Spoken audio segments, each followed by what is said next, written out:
Hi class, it's Mrs. Johnson here. Just getting ready to start the next lesson on negative exponents. This is the last of our exponent rules that we have to discuss for the exponent unit. So over the course of the next week and a half, we are going to provide you with a few practice assignments on exponents in order to prepare you for some kind of assessment here at the end. So I would encourage you to open the negative exponent handout file. That is the first assignment that I want you to be completing this week. And as I go over this, I would ask that you fill in the handout as well. So I know you've watched the video and you've completed the handout, and that is your first assignment for this week. Once you have the page filled in, then please turn it in and check back again tomorrow for your additional assignments throughout the week. So, first of all, in terms of negative exponents, the technical mathematical rule tells us that we cannot have negative exponents in a final answer for it to be written correctly. So, for example, if you have a negative exponent like a to the negative m power, in order to get rid of that, you are going to write this as a fraction, and you are going to move that to the bottom of the denominator. Now, looking at number 1, you have x to the negative 5th power. In order to get rid of that, you will put a 1 on the top, and x to the 5th will go to the bottom. Notice when you move the negative 5 to the bottom of the fraction, it actually turns to a positive value. In number 2, you have the coefficient 3. 3 will remain on the top, and m to the negative 2nd moves to the bottom. When that happens, the negative 2 turns to a positive. In number 3, negative 7 will stay.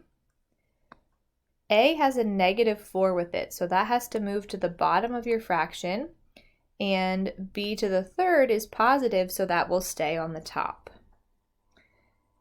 Now, again, for number 4, if you have not looked and followed in Chrome, or on your Chromebooks, there is a link to the new graphing calculators, or to the graphing calculators that we use in the classroom. I would encourage you to load that onto your computer, especially dealing with these exponents. So as you multiply 6 and negative 3, you should get negative 18. And the rule from last week stated that when we multiply, we actually are adding the exponents. So we're going to add 8 and negative 7, that will give you x to the 1st. We don't actually write a 1 in our final answer, so leave it as negative 18x. Now, for number 5, 6, and 7, you have a power rule. 3 to the negative 2nd and x to the 3rd to the negative 2nd. Both of those values you have to raise to the negative 2nd power. Now 3 to the negative 2nd, if you type that in your calculator, I would ask you to make it a fraction. It is 1/9. And when you multiply 3 and negative 2, you should get negative 6. We cannot keep that negative 6 in our final answer, so that will get moved to the bottom of the fraction, and this would be our final answer. Very similar process on number 6. You're going to take 5 to the negative 2nd power and y squared to the negative 2nd power. So 5 to the negative 2nd would yield 1/25, and 2 times negative 2 would be negative 4. Now that negative 4 is not allowed in our final answer, so we put that on the bottom of the fraction to get 1/25 y to the 4th. Continuing on with number 7, you have negative 8 to the negative 2nd power, and you have x to the 5th, y to the negative 4th to the negative 2nd power. As you multiply, this will give you 1 over 64. 5 times negative 2, a power to a power, you multiply, you get negative 10. And negative 4 times negative 2 gives you positive 8. The positive exponent can stay on the top. The negative exponent must be moved to the bottom of the fraction. All right, now for number 8, you notice there's no sign, which indicates we are to multiply. When we multiply, we must add our exponents together. That was a rule from last week. So negative 5 plus 7 would give us a to the second power. 8 plus negative 3 would give us b to the fifth. And negative 12 plus 7 would give us c to the negative fifth. The only problem here is the negative 5. So in order to write our final answer, we will keep the a and b on the top and move that c value to the bottom with its exponent. Now, number 9 and number 10, you are allowed to eliminate. We're not going to answer those two questions. So if you notice, the rest of the paper here contains some division problems. And the last rule that we learned the end of last week dealt with the quotient rule, which told us we were to subtract exponents. So when I am dividing, I'm going to subtract 4 and 6. That would give me h to the negative second.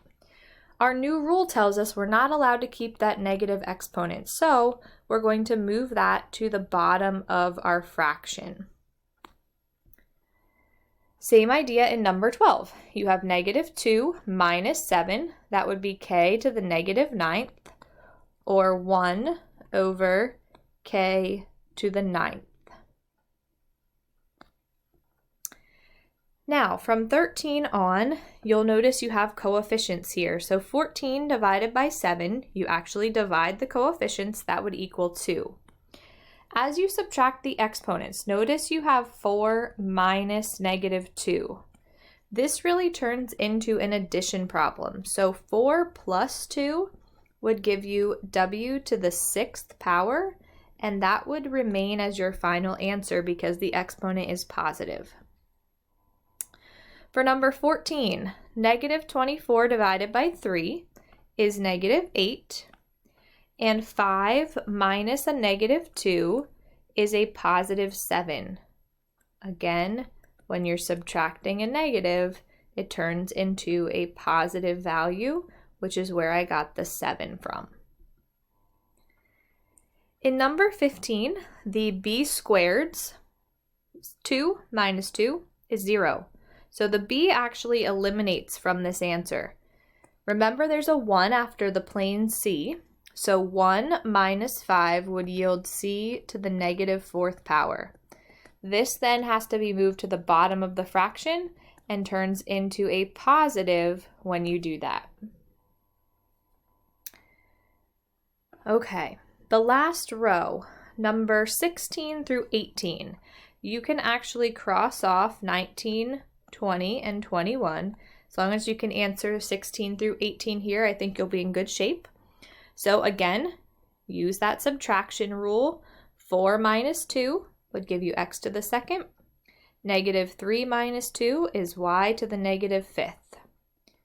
Positives remain on the top of the fraction. Negatives must move to the bottom. Number 17, 32 divided by 8 is 4. 5 minus a negative 2 turns into addition, so 5 plus 2 is 7. Negative 3 minus 6 would equal negative 9. The only problem we have there is the negative 9. That has to move to the bottom of the fraction and turn positive. And last but not least, number 18, 36 divided by 12 is 3. Negative 4, there is nothing to subtract from on the bottom, so it will remain. And 8 minus 7 would equal 1. Now, the only part we have a problem with here is that negative 4, so keep your 3 and your y on the top. Move that negative 4 to the bottom of the fraction. I hope this helps with completing the negative exponent handout.